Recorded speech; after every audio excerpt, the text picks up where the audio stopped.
Hello, my name is Robert Larson. I'm the owner of the Larson Law Office in Mesa, Arizona, and I focus primarily on family law and estate planning.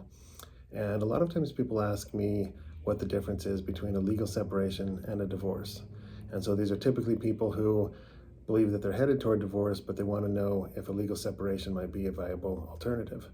So in Arizona, there's only one small but very significant difference, and that is when you get the legal separation, you're still technically married. But the legal separation does everything that a divorce does except make you single again. So the process is the same. So whether it's a legal separation or a divorce, you have to file paperwork with the court to start a case. You go through the same exact procedures that you would whether it's a divorce or legal separation. And when you're done, you get a decree from the court that gives you orders on all the relevant issues, whether it's a divorce or legal separation. So if you and your spouse have children together, you will have court orders in your final decree that specify what your rights and obligations are with regard to your children. So for legal decision making and parenting time, financial support, so that includes child support, who's going to cover the kids with health insurance, who's going to pay for medical expenses, who's going to claim the kids on their taxes, and things like that. All of that's going to be included, and you're going to have a parenting plan that lays out all the details of those rights and obligations. It's also going to deal with spousal maintenance if that's a relevant issue.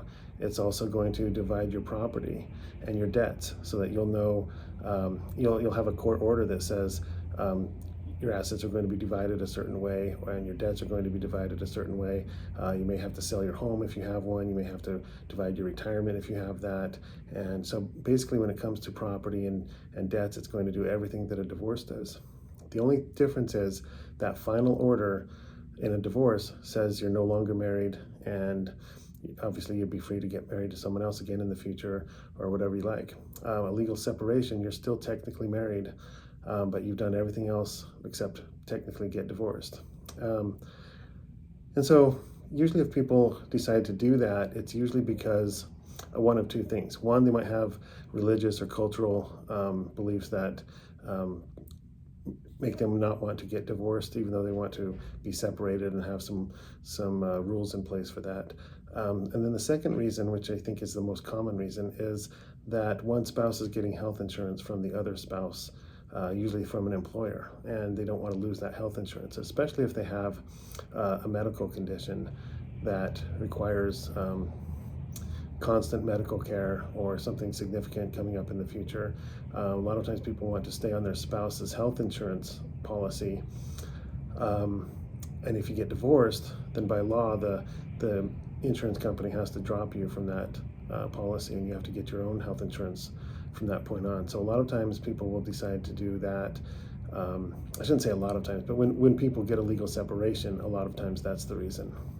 And the reason I don't say a lot of times, because if you took all the divorces and all the legal separations in Arizona and put them together and figured out what percentage is divorce and which percentage is legal separation, based on my experience anyway, I would say it's probably about 99% divorce and 1% legal separation.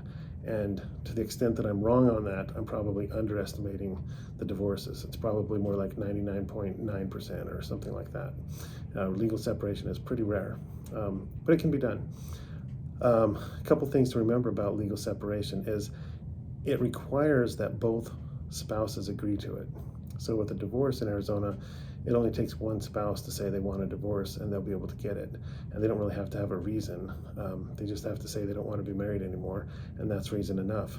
So it takes both spouses to agree that you're going to be legally separated instead of divorced. And then the second thing, which kind of goes from the first thing, is even after you have a legal separation, one of the spouses can come back to court later on and say, you know what, I want to get divorced now, and all they have to do is file something with the court to say, hey, I want to convert my legal separation into a divorce. And you could say, We've already divided our property and debts. We've dealt with financial issues and issues regarding our children, etc. And there's nothing left to do except actually get divorced. And it's actually a pretty simple procedure. You just file the request, and there's really nothing the other party can do to stop that, because, like I said, it takes both sides to agree to a legal separation, and that's not just a one-time thing, that's ongoing. So as soon as one spouse decides they want to be divorced instead of legally separated, all they really have to do is file something with the court, and the court will sign a decree saying that you're no longer married. So anyway, those are some things to consider, and hopefully you found this helpful. If you have any questions, feel free to leave those in the comments, and I'll be happy to answer if I can. If you have more in-depth questions, feel free to call and schedule an appointment with me. And if you find this helpful, make sure to like and follow so that you can get more in the future.